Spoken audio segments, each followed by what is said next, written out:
Okay, so we're doing part two of this video. So if you just watched, come on, light. If you just watched the video about the bird walking through the field and making observations versus inferences or conclusions, I spoke in that video about seeing this image in the sixth grade and the teacher saying, like, what happened here? And I learned about the difference between making an observation and drawing a conclusion or making an inference, which is a bird walked through the field. And the correct answer to, well, not the correct answer, but I learned that an observation is there are bird tracks in the snow, right? Not the inference of a bird walk through the field, which is a fair inference, but you have to start with the observation, right? You have to start with there appear to be bird tracks in the snow in this field. In that video, I talked about how we have to be able to think critically about where our information is coming from. And with social media and AI these days, the individual has to be that much more critically adept to consider those kinds of things. But I think on an individual human level here, okay, it's not just about media and information. Just think about this from a human level for a second. Now, and that's what I'm going to talk about in this video, okay? In part two here. Stephen Hawking, the great Stephen Hawking, physicist, quoted as saying something to the effect of, there is no objective reality. We all live in a subjective reality. And to me, for a physicist to say that is fascinating because it also ties into, everything. I tie it as well, anyways, to, human emotion and perspective and some of these like very individualistic, subjective, personal perspective types of things. And not to go to the spiritual realm yet, but does anybody on the planet have the same perspective as somebody else? Like, I believe the answer is no. Find similarities among anybody, and you can find a difference among them as well, which means that you cannot find two people with the exact same perspective, the exact same conditioning. Like, people who grew up in the same house, I learned this from having siblings. We all had different experiences. We had the same parents, the same guidance and mentorship, but we learned different things because we are different people. People who, I maybe resonate with. If I was born at a different time and you believe in reincarnation and whatever it is, like, you lived at a different time in human history.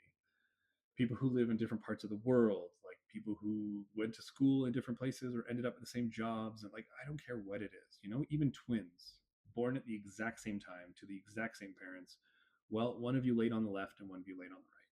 And that's very simplistic, but you have different personalities. Like, we're all just so different. And so the point about Stephen Hawking saying we live in a subjective reality, I think it makes perfect sense, especially when you study like human emotions, the chemicals in your body and why your brain secretes those chemicals, being feelings, into your body when it does, based on the stimulation, based on the conditioning that you've received, based on the experiences that you have, based on how your role models treated you in those situations and taught you how to react and feel in those situations, which led to those feelings that you currently experience when you receive similar stimulation in the present moment.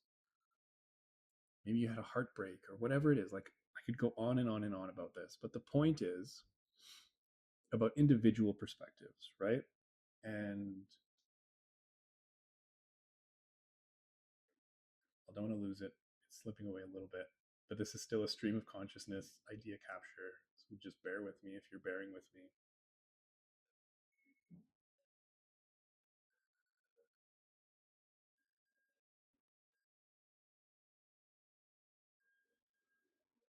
I think the point I'm trying to make really comes back to you as the individual, us as individuals. And I can't speak to a collective when I say this. Like, I'm talking to you, like, I'm talking to one person here. And that's what I'm trying to do. And thanks to, I think there's some really good coaches on Instagram, I got to say, but one of them said, bring your energy down when you're recording videos. Don't bring it up. Don't be performative and talk to a room of people. Bring it down and talk to an individual person. So I'm also trying to do that, by the way. And so I'm trying to mean it when I say, like, I'm talking to you. Okay, so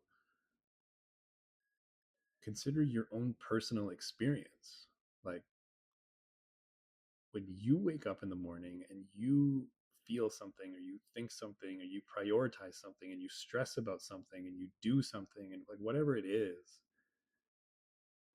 there's always just this insane overlap of communication between like your body and your brain and your mind and your soul and your awareness.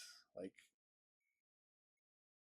you know, the meme of the guy looking out one side of the window, the bus, one side of the bus, and it's sunny and bright, and the guy looking out the other side and it's dark and rainy. Like, life is a matter of perspective. Like, it's true. Like, does life happen to you or does it happen for you? Does life happen from you? You know, like those kinds of questions. What I'm trying to piece together here is,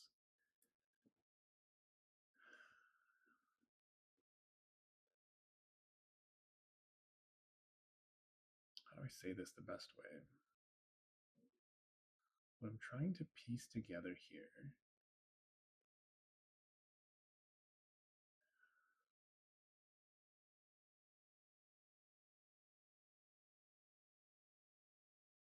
is, when you make observations, okay, are you drawing conclusions or are you sure you're making observations? That person sucks, right? Or when you hear in the news that happened and then you think like, those people are terrible. Is that an inference or is that an observation? No, that outlet said that that group of people did that thing for that reason. And then you have to respond to the feelings that it invokes. Well, I have traumatic experiences with those people, and therefore I agree. And I think this reinforces the notion that they are terrible people, like whatever that connection might be. But also, did I hear the whole story? You know, did my brain literally block part of it because of my experiences? Did I notice that my adrenaline started pumping when I heard that story? Did I notice that my face changed? Did I notice that my heart started pumping even more because I got afraid? I got scared that they might show up in my neighborhood, these people, whoever these people are. I might see them on the street. And I fear for my child's safety. Can you notice your own barriers? Like, can you observe yourself? And I think this is just like such a uniquely, not uniquely, but this is such a human experience type of question and realm that like we can't talk to AI about this. Like, I can't talk to my, I can't bounce this off of Claude and say, hey, do you think this notion is worth exploring? Should I even talk about this on YouTube? Like, I can't even get the data to tell me if it's worth talking about this. It just has to be talked to. Like, somebody has to be able to talk about this. Like, and people do. Don't get me wrong. I'm not the first one fucking talking about this stuff here. But I don't believe I'm my body. You know, I am not this body. You take away my arm, you take away a piece of my body. You don't take away a piece of me. I am not my mind, and my mind is always evolving and growing and changing. I believe it's malleable. Like, my brain is part of my body, but my mind is something else. I believe my subconscious mind is reflected in my body, but mind is changeable, it's malleable. Like, what am I? I believe I'm some kind of awareness, you know, like some kind of non-physical thing along for a ride in a physical body, in a physical world, observing what I'm able to observe and interacting with it in a way that I allow myself to, as in like allow the body to interact with what's going on. And if somebody as smart as Stephen Hawking tells me that it's all subjective anyways, who am I to argue, for one? And everything I've learned about like feelings and perspective and the capacity of the brain to even understand and take in information the way that it's capable of doing, like, it's not even capable of taking in all the information all the time. Like, I literally have to subjectively take in what I can and interact with what I'm able to. Can't do it all. My body is not able to do it all. So how is the world that I live in not a subjective reality? Like, how can I possibly think that I am interacting and engaging with everything I can, or everything? I mean, I am interacting with everything I can, assuming that I'm trying to. But to go back to the original point of like the, bird in the field and drawing conclusions, I think that it's so easy to let the conclusions and the inferences feel like the observations, or to just skip the observations altogether. Like, we don't really notice the building blocks. It's so easy not to notice the building blocks that can go into the conclusions we draw about like everything, whether it's in the news or whether it's in the, the human interaction we had, the circle of friends we were talking to, the dinner table conversation, the problem at work, the pain in the leg. When did that start? Like, I don't know. I think I ignored it for a few weeks.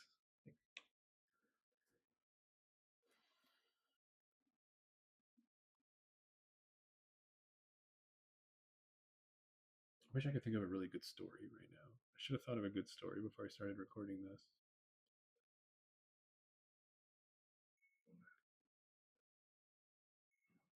I will say, parenting and having a child, raising her since she was, born, has given me tremendous insight about this, because, learning and doing whatever research I have and continue to do, I'm teaching her the building blocks of emotions, Like, I'm teaching her what's worth being afraid of and not, and what to have faith in. And when she asks me questions like, why do we do this?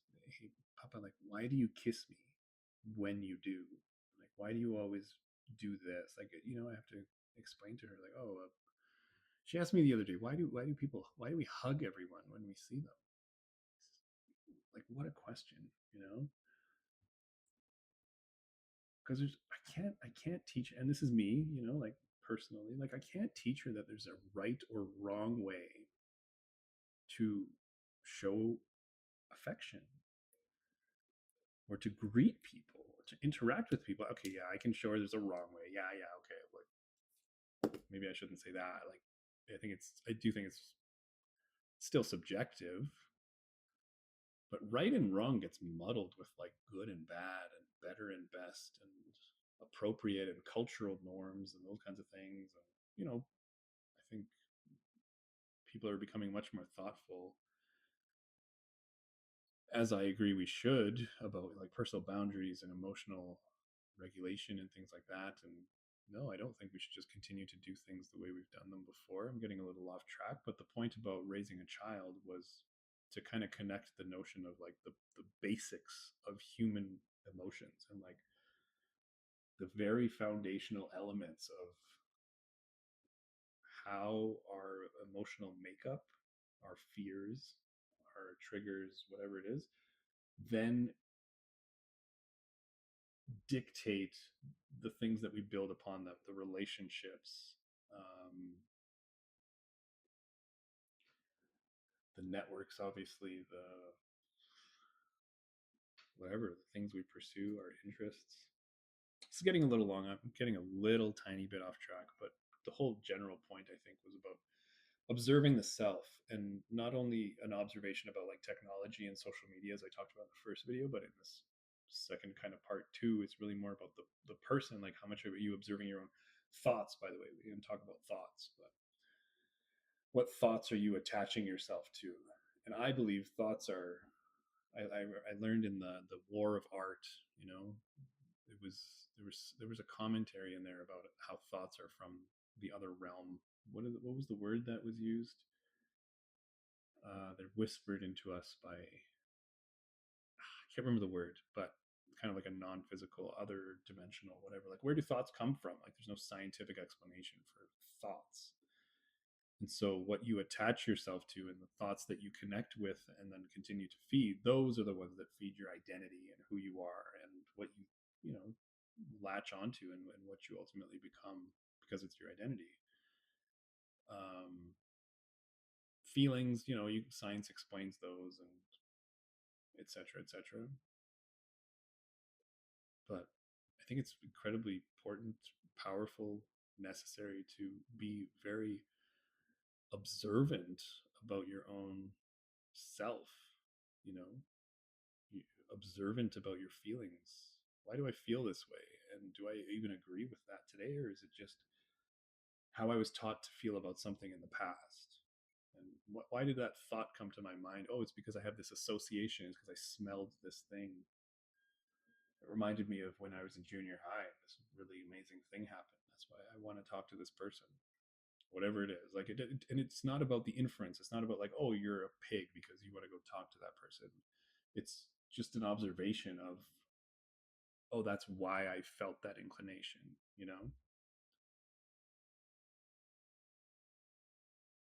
This is fascinating to me, and I need to figure out a way to like really like connect all that stuff really nicely. So again, I'll be feeding this transcript to my AI and kind of capturing it and mushing it all together and researching it and rewriting it and stuff like that. But thanks for coming to my Z talk if you did. More context about that in the first video, so go watch that one if you haven't. But what am I saying? Nobody's here anyways, right? I'm not talking to anybody. So good job for me for recording and posting this.